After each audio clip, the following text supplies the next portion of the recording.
Hi everybody, this is section 2.1 from our Hawkes Learning textbook for Math 101 College Algebra. And we will be looking at linear equations in one variable here, reviewing how to solve them and work with them.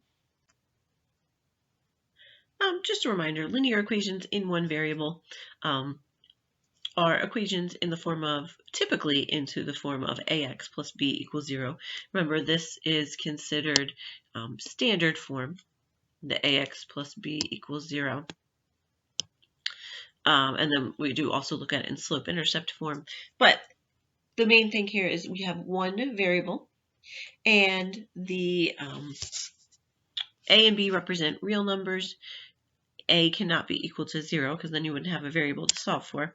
And they're first degree equations, so that x is always, or y, or whatever variable you are solving for is always to the first power. All right, so we are going to solve these equations. We'll probably do one slide per problem.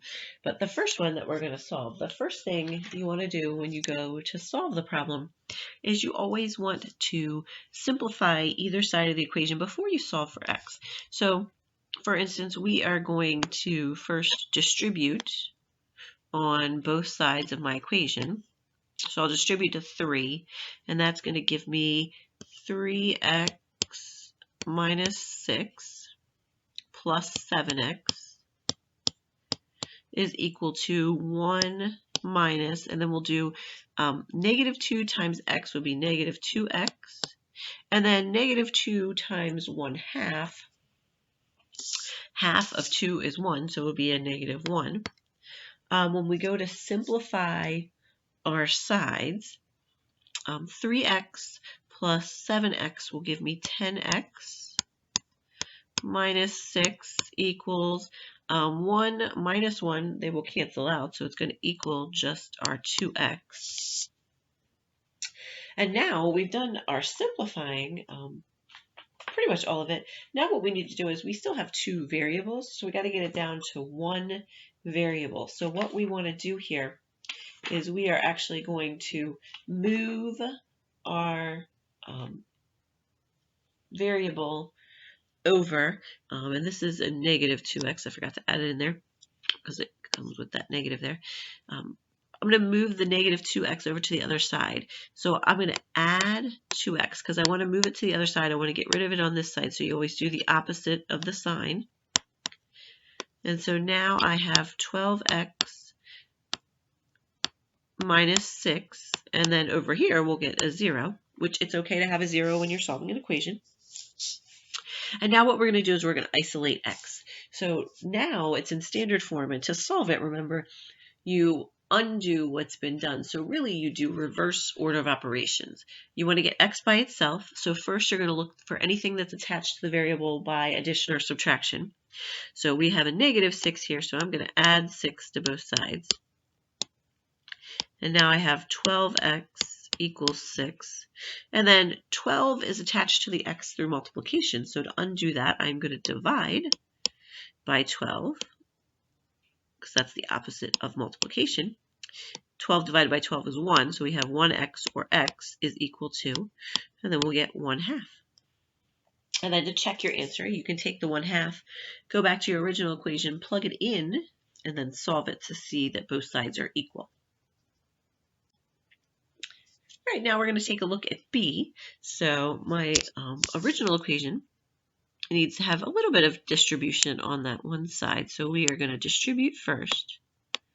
So we have 3x minus 7 equals 3x minus 6. Now when I go to solve this, again, you want to combine x's first, get it down to a single x before you start to isolate the x. So because I have it on both sides, I'm going to subtract 3x from both sides. But you'll notice when I do this for this problem, this side is going to equal 0. So I'm left with negative 7. I got my equal sign. My x's cancel out here, they equal 0, and I'm left with negative 6. Because our x's canceled out, they equaled 0 on both sides. Does negative 7 ever equal negative 6? I'm hoping that you're going to say no, it never does. And because both x's canceled out, this one will be a problem where there is no solution to the equation. There's no solution for x. There's no number you can plug in that would make both sides equal. What this is, if we were to graph it, equations to the first power, when you graph them, they're always lines. This equation, when we graph it, these two lines, the 3x minus 7 and the 3x minus 6, are going to be parallel lines. And if you recall, parallel lines are two lines that never intersect or never meet. And when we are solving for x, we're trying to figure out, well, where do they meet? But that's not going to happen. And now we're going to look at C, which I know when all of you looked at this page, you're like, oh, C is going to be my favorite one. I want to do that one. I can't wait to get to it because it has everybody's favorite thing in there, fractions. I know you guys love your fractions. All right, I know right now you're sitting there, you're like, oh my gosh, this lady is crazy. Again, I wish you could see me in the classroom. We have a lot of fun, but it does come across a little in our videos. So, fractions. I know nobody, except for maybe me and some other mathematicians, loves fractions. And I know when you see this problem, you're like, I need to get rid of those fractions. I do not want to solve this equation with fractions. It is too much work. I agree. Solving an equation with fractions, not always fun. So we can create an equivalent equation by multiplying our equation through with a common denominator. So we can multiply through by finding a denominator that is common to all three denominators we have. So currently, our denominators, we have our 6. Oops, I didn't mean to highlight that. They are 6. Put that back there. 6, 2, and 3. If those were fractions that I were going to add, my common denominator would be 6. So what we are going to do is we're going to multiply everything in this problem by 6 over 1. And whatever I do to one side, I have to do to the other. So we're going to do everything times 6 over 1. And I'm going to do the work here. We have a workspace here, and then we'll write the equation below it. So now we have to distribute.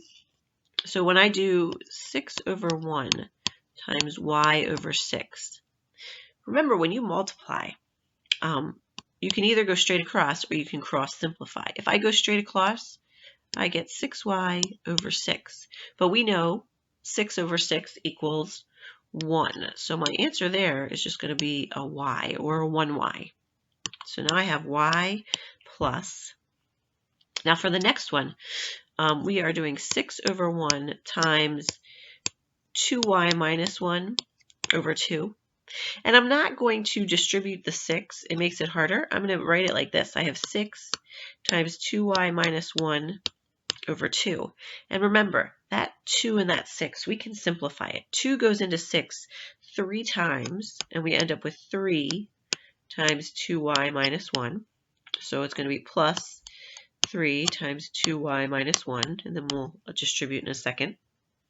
And then our last one up here, when we look at this one, again, I can cross simplify. I know that 6 can be divided by 3. 3 goes into 6 2 times. So what I'm going to do is I'm going to make that 3 a 1. I divided it by 3, and that becomes a 2. So this top part, the last part, is going to be 2 times y plus 1.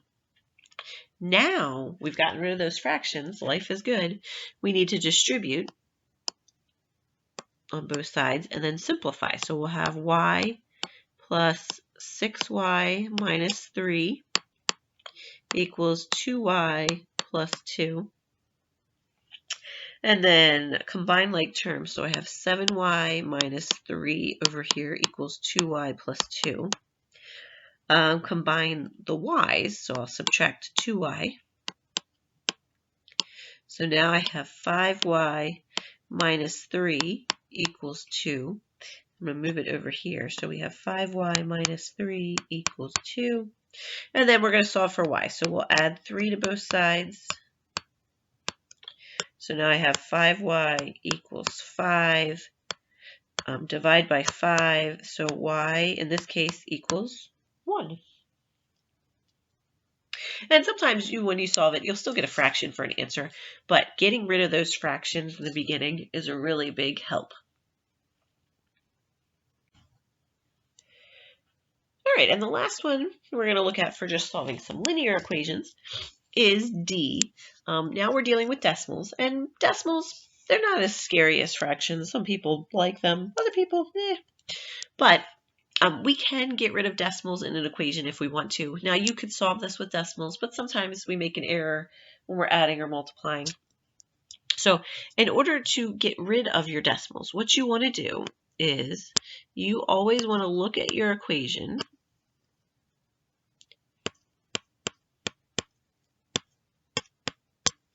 and I'm just going to write it over here.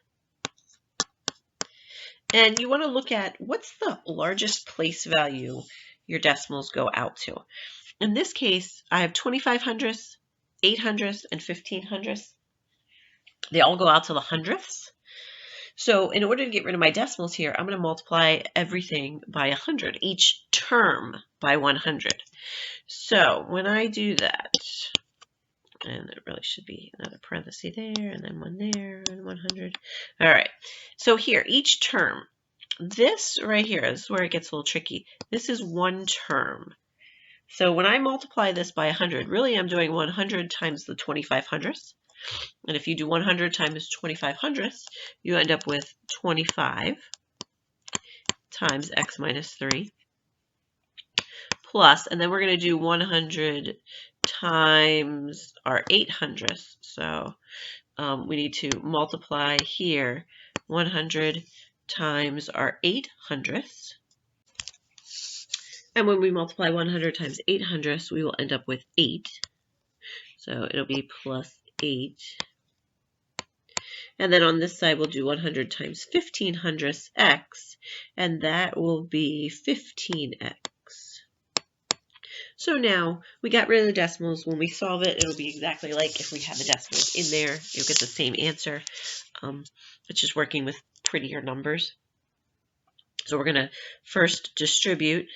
So we'll get 25x minus 75 plus 8 is equal to 15x.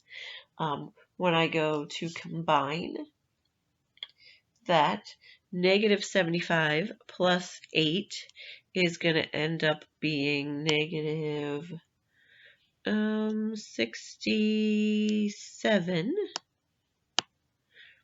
So we have 25x minus 67 equals 15x. Then we got to combine our x's, so I'll subtract the smaller of the two, minus 15x. And I get 10x minus 67 is equal to 0. And again, 0 is okay to have over there.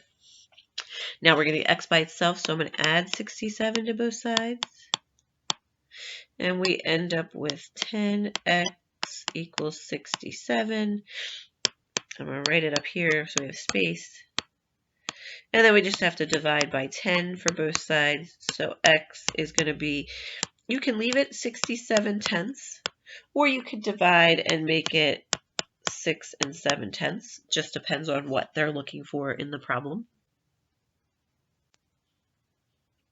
All right, now we're going to be working with absolute value equations.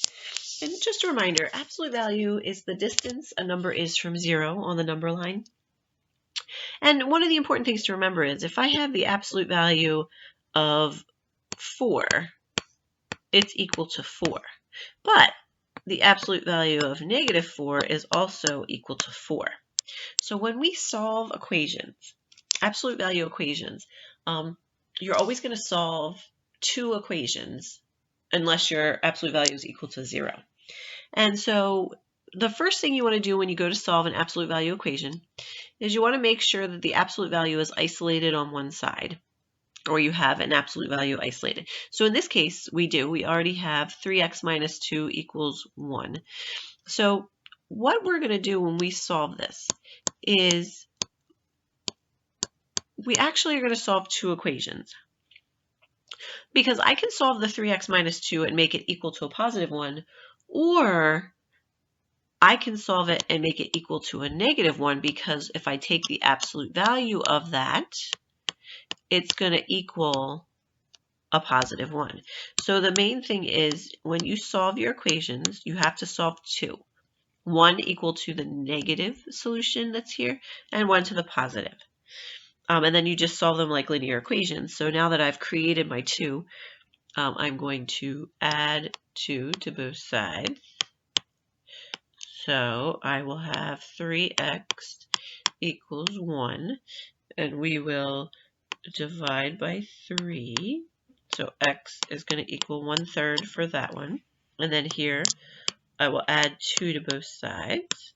So I get 3x equals 3, divide by 3, and x equals 1. So this equation, right, for A has two solutions, and we can write it as a set. We're going to say our solutions are 1/3 and 1. Now we're going to work on example B. In this one, we have absolute values that are isolated, but we do have one on both sides. So here, we still have to create our two equations. When we create the two equations, what we will do is you're going to pick one side to be the solution, one side to be the equation. Doesn't really matter what side is what, but we are most used to, the left side is the equation we're going to solve. So what I would do is I would make it x minus 4 is equal to 2x plus 1. And that's the original one, or the opposite for the second one. So x minus 4 is equal to the opposite of 2x plus 1. So again, that way you have to have that negative solution. And then we'll just work on solving both equations. So for this one, the x is smaller, so I'm going to subtract x from both sides. So I have -4 is equal to x plus 1, and then I just have to subtract 1 from both sides. So x is equal to -5. And then for this one, we have x minus 4 is equal to -2x minus 1. And now the -2x is the smaller of the two, so I'm going to add 2x to both sides. Now I have 3x minus 4 equals -1. And I will add 4 to both sides. So that gives me 3x equals 3. Divide by 3. So x equals 1. So again, our solution set for this would be -5 and 1.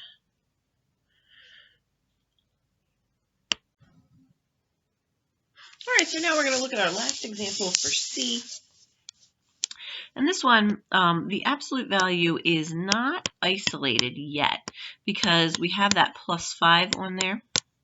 So what we have to do is we need to isolate the absolute value by moving the 5 over to the other side. So I'm going to subtract 5 from both sides. And I end up with the absolute value of 6x minus 7 is equal to -2. Now, think about absolute value.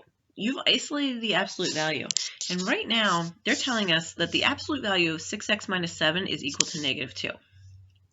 Hopefully, excuse me, in your head, you are thinking to yourself, well, wait a second. Absolute values always have to equal a positive number, not a negative number.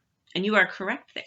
So really for this one, once we isolate the absolute value and we ended up with a negative answer here, there is no solution to this equation because, again, an absolute value can't be equal to a negative. So there's no solution. We don't have to solve it. We don't have to break it up into two because it's equal to that negative number. It will not work. All right, the next thing we're going to do is solve for a variable in an equation. So this is really, I call it rearranging the furniture. You're really just rearranging the equation so that it's easier for you to use. Maybe you need to, like for the first one, you need to find W in 10 different problems. So instead of solving for W every time, if you solve the equation once for W, then it's an easier calculation to find out, the number each time. So again, we're really not solving anything here. We are just, I call it rearranging. And this is useful all the time, especially with problems like for B, because here's our equation in standard form, and a lot of the times we need it in slope-intercept form. So we'll solve it for y to help us with that. So a useful problem or problems here to help us with solving for variables. So we'll take a look at A first. And we have P equals 2L plus 2W. And we're solving for W. So sometimes I like to underline what I'm solving for so I can kind of focus in on that. And then what we need to do is now I need to get the 2W by itself. So solve it like a regular equation. Subtract anything that may be add or subtract anything that may be added or subtracted to the equation. So we're going to get rid of this 2L first because it's attached to the W by addition. So we're going to subtract 2L from both sides. And it's going to leave me with P minus 2L. Now I can't combine them because they're not like terms, but that's okay.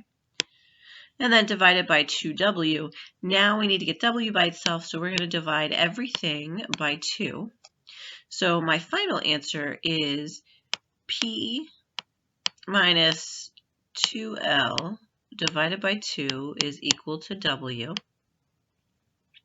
Now you could break it up into 2. You could do P over 2 minus 2L over 2 equals W. And then what you can do with that is right here, the 2 over 2 we know equals 1. So we could say our simplified version is P over 2 minus L equals W. I mean, you do want to simplify as much as you can. So let's take a look at the second one. We have 2x plus 3y equals 12. And now we are solving for y. So we're going to move the 2x first. And we're going to end up with 3y is equal to, and I'm going to put the x first because we're used to having the variables first. So negative 2x plus 12, and this will put it more into slope-intercept form that we're used to. Then I do need to divide everything by 3. So we get y is equal to, and I'm going to go ahead and split it up, negative 2/3 x plus 12 divided by 3. So we can simplify it even further and do y equals negative 2/3 x plus 4. And that's how we solve for a variable. All right, the last thing we're going to do in this video is take a look at some real-world applications or problem solving using linear equations. And so here we know the distance from Shreveport, Louisiana to Austin, Texas by a certain route is 325 miles. And we know Kevin made the trip in 5.5 hours, so we want to know what his average speed was. So to solve this, remember, we do know our distance formula. So distance is equal to rate times time. Then we can fill in what we do know. We know our distance is 325 miles. So I'm going to put that here. We have 325 miles. We are trying to find his average speed or his rate. But I do know that he did it in 5.5 hours. So we could say 5.5 R. Or you could turn that into a mixed number and make it 11 halves if you wanted to. So what we want to do is solve for R. So I'm going to divide by 5.5. And when we do that, we end up with R equals, and then I'm going to round it because it's not going to be perfect, but if we take 325 and divide it by 5.5, we get, it's 59.09090909. I'm going to make it 59.1 and that would be miles per hour. That would be his rate of speed per hour.